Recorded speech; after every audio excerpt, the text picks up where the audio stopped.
warahmatullahi wabarakatuh. I am FIZA Jan from class 9th and today I am going to deliver here a lecture on the topic that is biodiversity. First of all, let me say you about the term biodiversity. The term biodiversity was coined by Walter Russell.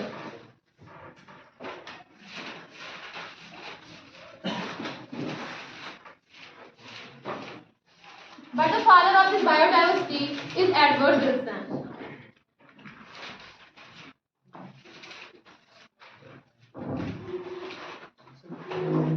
So, the term biodiversity was coined by Walter Russell, but the father of biodiversity is Edward Wilson. Now, what is biodiversity? Biodiversity simply refers to the diversity among living organisms.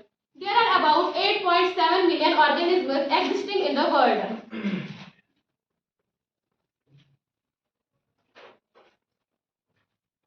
Among these 8.7 million organisms, only 50 to 60% have been identified, and the vast majority is still unidentified. So, in order to read about this huge diversity, that is 8.7 million organisms, it is not possible for us to study about them one by one. So, in order to study about them, we need to classify them. We need to classify them because by the means of classification, we can identify them. We can study their features, we can study their interrelationships, their similarities, their differences. So, now what is classification? Classification is the grouping of organisms on the basis of some taxonomical ranks. What are the ranks?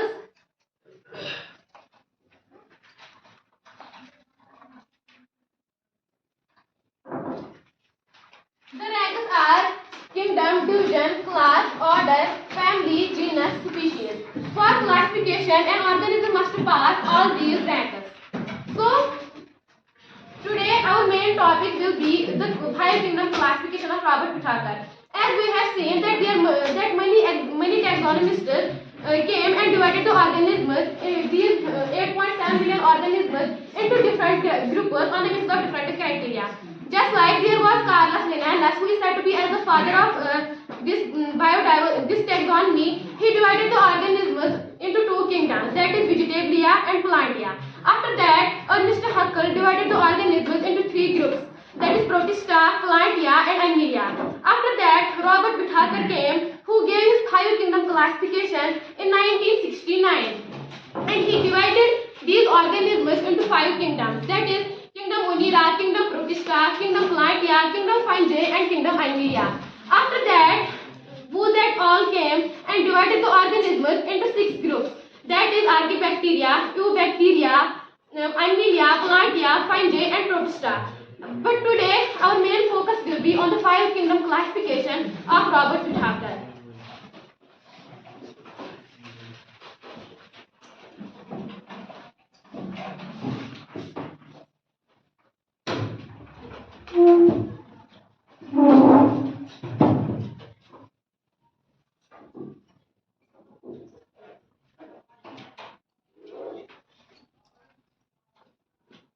Robert Whittaker gave his 5 kingdom classification in 1969. He divided and diversified these organisms into 5 kingdoms, that are Kingdom Unira,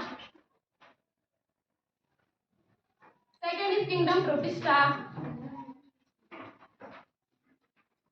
third is Kingdom Fungi, fourth is Kingdom Plantia, and the 5th one is Kingdom Animalia.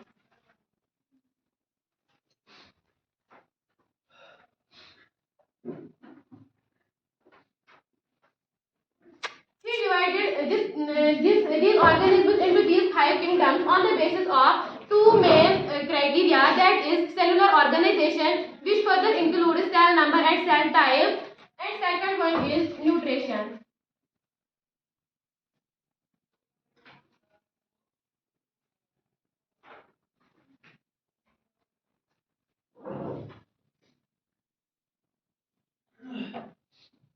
So first is cellular organization, which further includes cell type, that is either prokaryotic cell or eukaryotic cell, and second is this cell number, that is either unicellular or multicellular, and the second criteria is nutrition. He divided the organisms by applying these two criteria.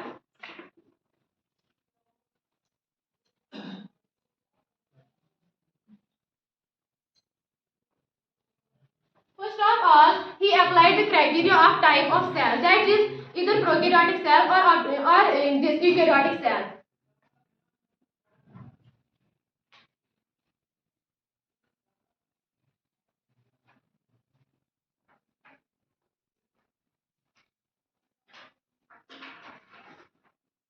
Those organisms which possess prokaryotic cell, he included those organisms into kingdom Monera.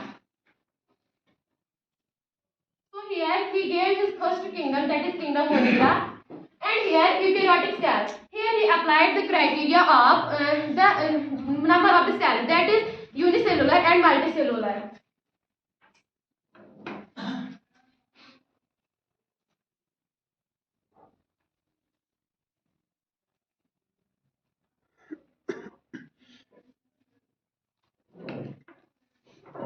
Those organisms which are unicellular, he included those organisms into kingdom Protista.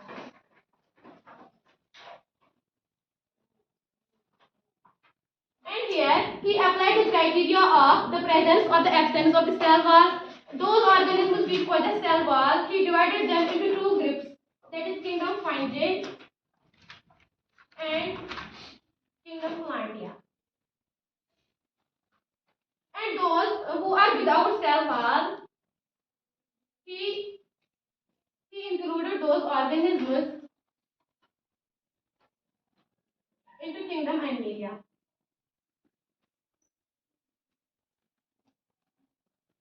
So this can be the flow chart of the 5 kingdom classification given by Robert Whittaker in 1969.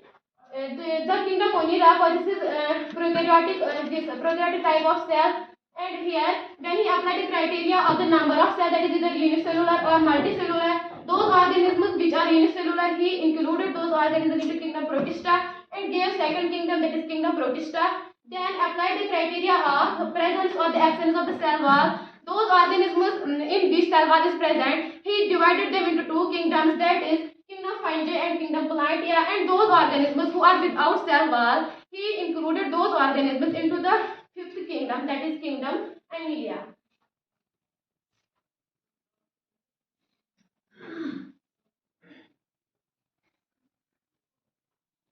Now let us learn something more bit about these 5 kingdoms.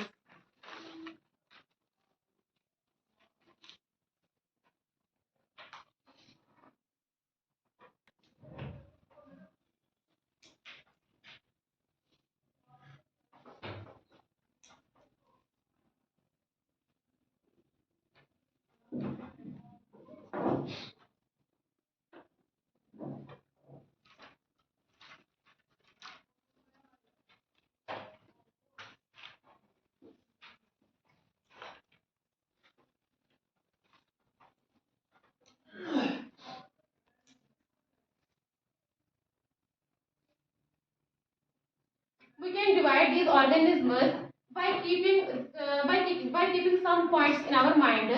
First is body organization. That is, an organism may be unicellular or multicellular. Second is the type of the cell, or simply we can say cell type. Third is the mode of nutrition. Simply we will write nutrition mode.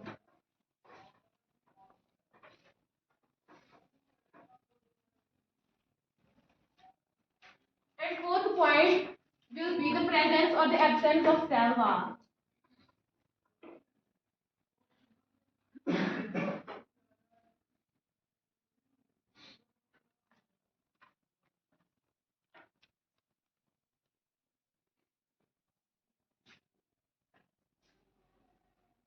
So the first kingdom is kingdom Monera. Body organization. In those organisms which are included in the kingdom Monera, they are usually unicellular.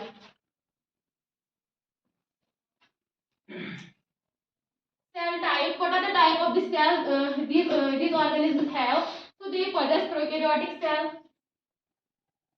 And nutrition mode. Nutrition mode may be either autotrophic as well as heterotrophic. So autotrophic or heterotrophic. And presence or absence of the cell wall. Cell wall may be either present or absent.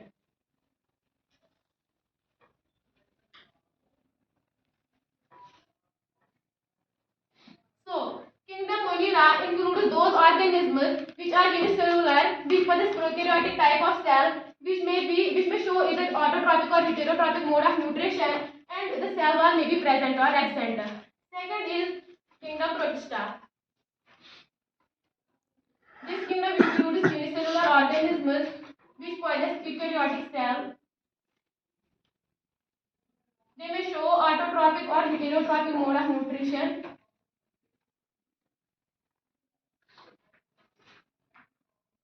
And the cell wall may be present or absent.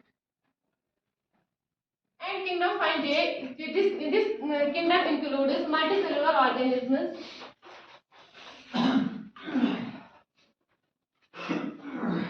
And they have eukaryotic type of cell. And they show heterotrophic mode of nutrition.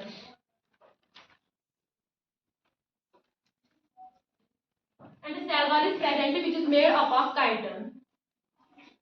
Cell wall of chitin. After that is kingdom Planatia, which includes multicellular organisms which have eukaryotic type of cells. They show autotrophic mode of nutrition due to the presence of green pigment called chlorophyll. And the cell wall is present, which is made up of cellulose. So cell wall of cellulose.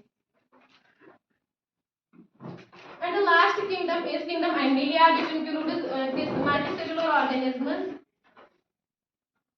which have eukaryotic type of cell, which show heterotrophic mode of nutrition, and they do not possess cell wall, so cell wall is absent.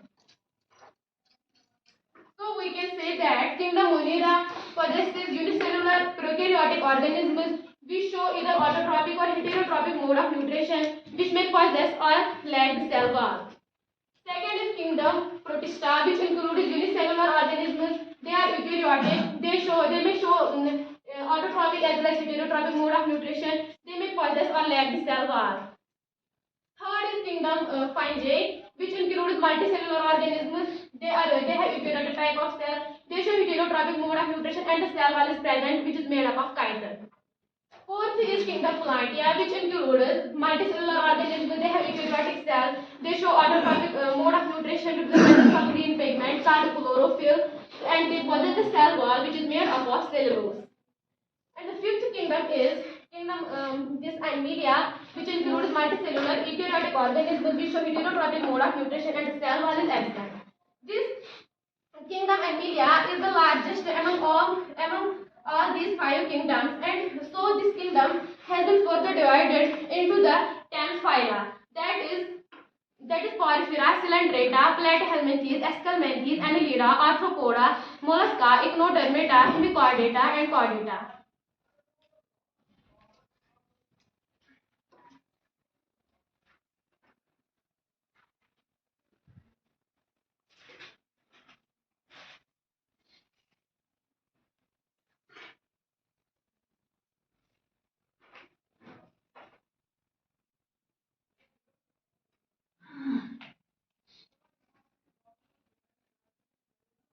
So let's pen down here the phyla. First one is Porifera.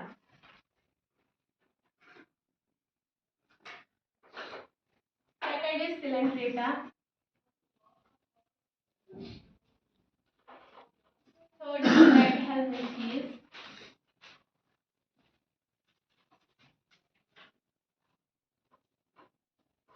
Then is Esculmenthes.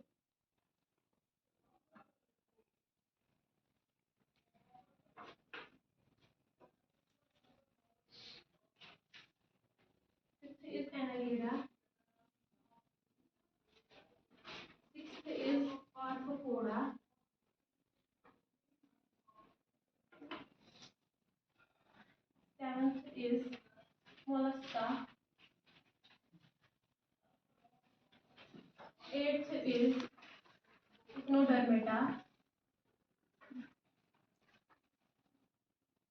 Ninth is hemichordata.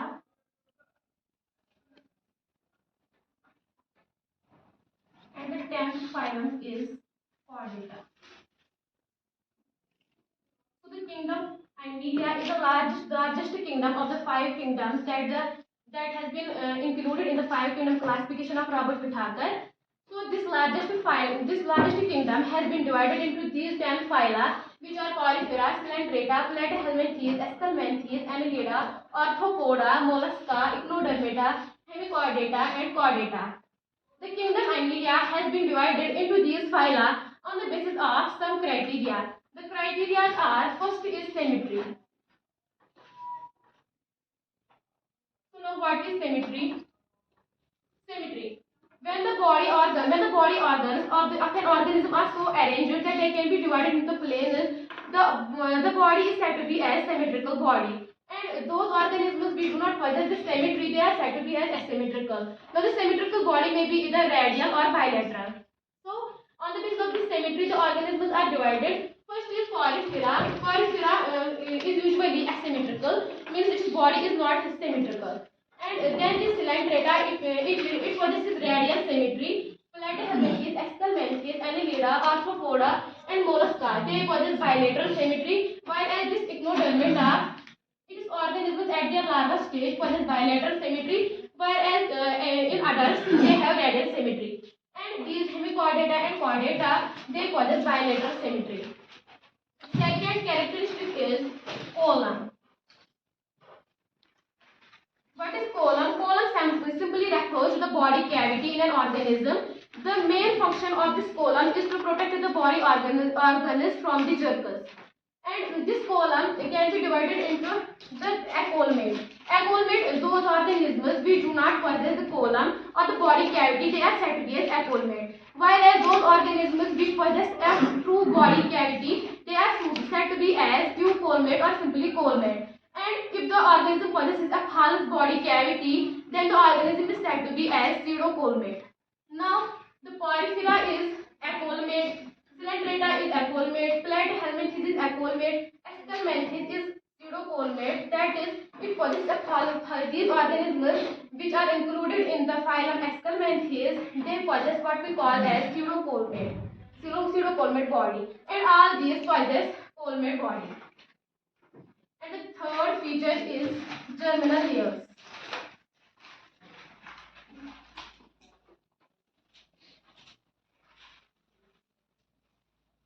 Germinal layers are those layers which get differentiated during the embryonic development. And on the basis of this germinal layers, the organisms may be diploblastic or triploblastic.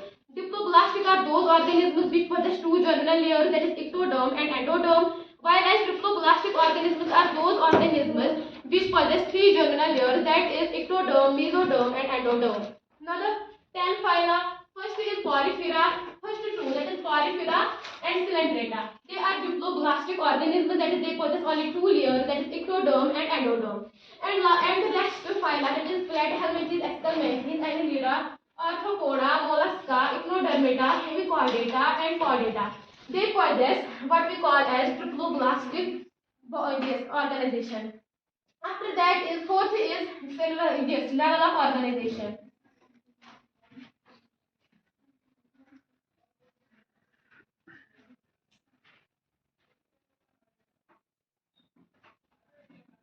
As we all know that every organism is made up of cells, as a cell is the basic structural, functional, and fundamental unit of life, and all organisms arise from the cells. If an organism possesses only the cells, that is the cellular level of organization, in that very organism the cells perform the all body activities. And if the organism possesses tissue level of organization, that is the cells combine to form tissues, and those tissues perform all the body activities in that very organism. And in some organisms, those tissues get combined to form organs, and the organs perform the body activities of that very organism. And some may possess organ system level of organization, that is, their organism possesses different organ systems which perform the different body activities. So the first is Porifera. It possesses cellular level of organization. Means those the organisms which are included in the phylum Porifera, they possess cellular level of organization. Means the cells perform all the body activities in those organisms. Second is Coelenterata. It possesses tissue level of organization. Means here the tissues perform all the body activities. And then is Platyhelminths, which possesses organ level of organization. And the next phyla possess what we call as organ system level of organization. Now we can cite the many examples of these phyla. First is Porifera. We can say the example of organisms just like Cycon or Spongilla. These organisms are also known as sponges. And second is Coelenterata, which is also known as Sanitaria. These the examples of this phyla are Hydra and Odila. And third is Platyhelminths. Examples are liver fluke, blood fluke, bean tapeworm. And after that is Excalmanths, which includes what we call as ascaris or Bucheria. And after that is Annelida, which includes leaves or swarm. After that is Arthropoda. Arthropoda is the largest phylum of kingdom Animalia, which is mostly comprised of the all insects. Example is centipede, spider, moth, butterfly, etc. And after that is Mollusca, which is the second largest phylum of kingdom Animalia. Example is Octopus, Unio.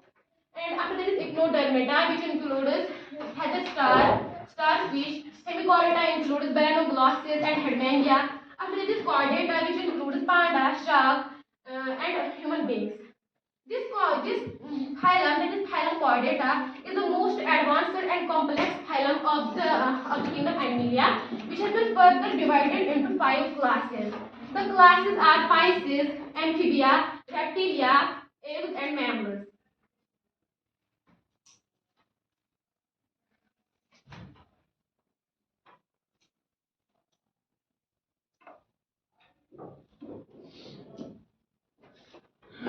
First class is Pisces. Second is Amphibia.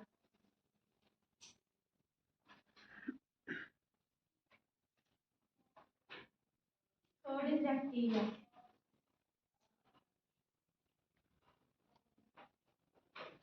Fourth is Aves. And fifth is Mammalia.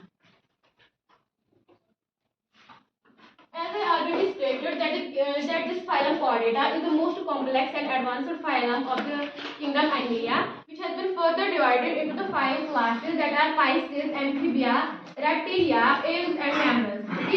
This Chordata has been classified and diversified into these classes on the basis of some characteristic features.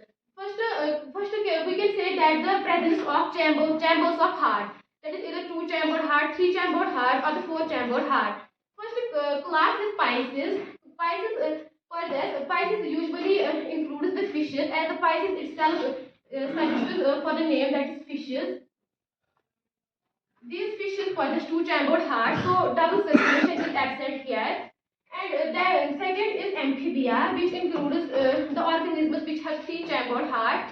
And after that is Reptilia. This class also includes organisms with 3-chambered heart except the crocodile. And so these two classes, the organisms which are present in Amphibia and Reptilia, they can show partial double circulation. And after that is Aves and Mammals, which includes the organisms which have 4-chambered heart, so they show complete double circulation. And second point will be the type of fertilization, means either they show internal or external fertilization. The first, the Pisces and Amphibia show what we call as external fertilization, means the fertilization occurs outside the body of a male. And after that is Reptilia, Planetes, Aves, and Mammals. These 3 classes show internal fertilization. And third feature will be the are they cold-blooded or warm-blooded. First 3, Pisces, Amphibia, and Reptilia, they are cold-blooded organisms, and Aves and Mammals are what we call as warm-blooded organisms. The examples will be Pisces. Examples will be dark bobby, which is the smallest fish in the world, usually present in Indian Ocean. Dark bobby, catfish, catlafish.